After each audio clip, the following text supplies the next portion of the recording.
ዩቲዩብ ቻናል ተከታተልቲ ከመ ያለሁም ኣነ ኳ ሰላሜ እግዚአብሔር ይመስገን ኩም ሰላም ዘለኹካ ሰላም ክትኮን ለናይ ኩሉ ግዜ ቶምኒቴ ኮረት ፋሚሊ እምበርከስ ናለማንቲ መደና ከዓ ፍሊ ዘለተ ብጣዕሚ ደስ ዝብል ሰውሒ ኣብ ሰውሑ ኮይንካ ፎቶ ተልዕል ኣፕሊኬሽን ባዕላ ኮይና ጽሑፍ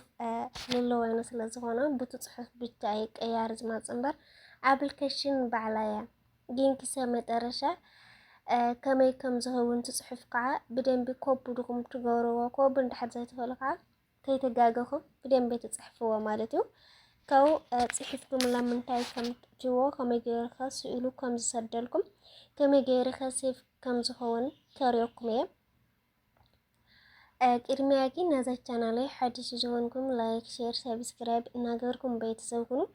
ቤተሰብ ካው ኩምት ልሙድ ሃናጽሬቶኩም ኣይፈለኒ ክለኩም ይደሊ ማለት እዩ ከው ደማ በውሽጥ መስመር ክሰ መጨረሻ ተይሰማዕኹ ተይተረዳኹም በውሽጥ መስመር ሰርሕልና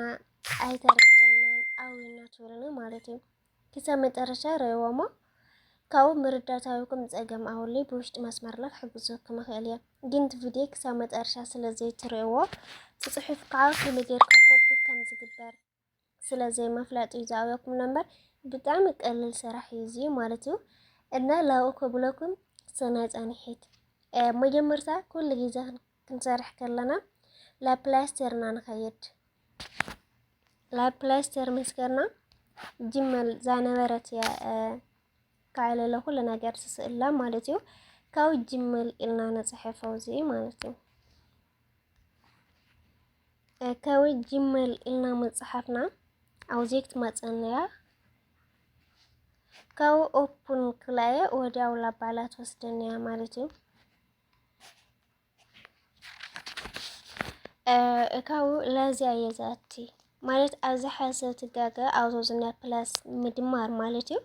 ዛ ፕላስ ዚያኖ አዛ ያህመለከስ ገወረልኩም ነው ዚያኖ አሙ ካው አውዝኛ አዛ ያህመለከት ከዓዝ ገወረልኩም ነው ነገራሊ ምልክት ያ ማለት እዩ ካው ነገራሊ ምልክት እዩ ካው ላው ደስ ነውለኩም ፎቶ ተቀናብሩ ትኽእሉኩም ማለት እዩ ከዚ ደስ ለለን ፎቶ ከመርጽ እየ ማለት እዩ ካው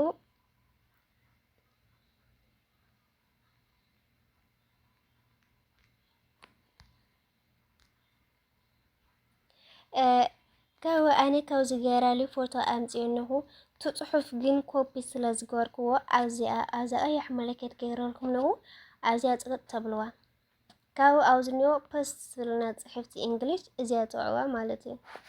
ካው በጣም ይቀልል ካው ዛናይ ሪከርድ እዚያ ምልክት ኣያ ዝገበረልኩም ነው እዚያ ጽዕዋ ካው ተጽበይዎ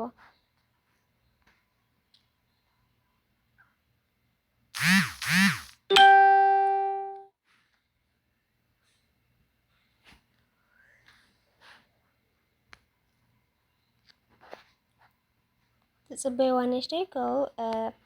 ሲልክ ሰደልና ይባል ማለት አይዋ እዚያና ማለት እዚያ ሀምዛ ገር ሰዲልና ነው ካው ዝፎቶ ከመገርና ነውርደነ ከእል ቱሉሃ ዛፎቶ እዚያ ጽጥ ብልዋ ካው ጽጥ መሰበልኩም ብላል እኔ ሴፍ ማግበሪ ናውዚያ ትኸይዱ ማለት እዩ ናዛ ሴፍ ማግበርት ነው ናውዚያ ትኸዱ ካው ናብ ገራለ ተወጹ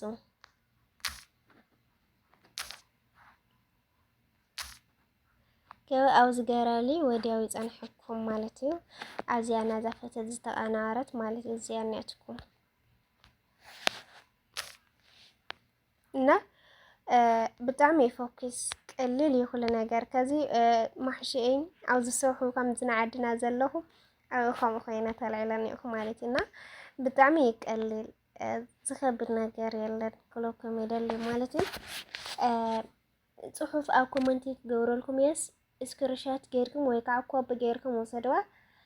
ካው መረዳ እንድሕታዊኩም ጸገም ኣውልን ግን ከሳ መጨረሻ ሪኢኩም ቪዲዮ ኢኹም ኣዊና ኢልኩም ትናገር ነበር ስራሕ ስለዘዝሕኒ በጣም ቢዚ ያዘኸለሁ ምስ ይቅርታ ማለት እዩ እና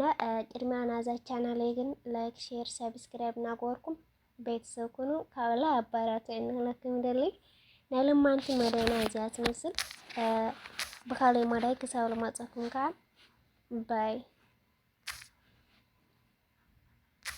من قدكم يقنع انكفات كاب قدميكم يوجد حبال صاحب البعال كفوكم ما يربح حب قدميكم نستنبر برهان زخلف عنقافي بحيل املاحكم يوجد تساغروا دا انبراي تترفو صباحناتكم يامو بحقوت صنو سسنو ماليسكم سودو نبعز زبل خابعين تخصرق يمنابتا معالت محداس يبصحكم سكفتاكم بتبعات تاكم بانقعا قرعات يدبس معالت حقوسكم تمصا مواعلاون ينواح ابدقيتات يرحو زيت عصا دغم واال دمقت تخونلكم زحلفكم ياكل يمو مملاس يخونلكم زحلفكم ما منقد مكرا دغينكم نخيت ملسوا اسرا يصور اسرفنوتا يمندب اتاخم طعم صناصل نغو موز وغحتا تلملم ورحات اللتاكم غنا قلطيفات بسر بوحايز مدركم كزمرو بنفاس مبراقكم كتحبنوا اب سوحتات هاغركم كتعندرو اب انباتات وصيكم شقعوت كتبسرو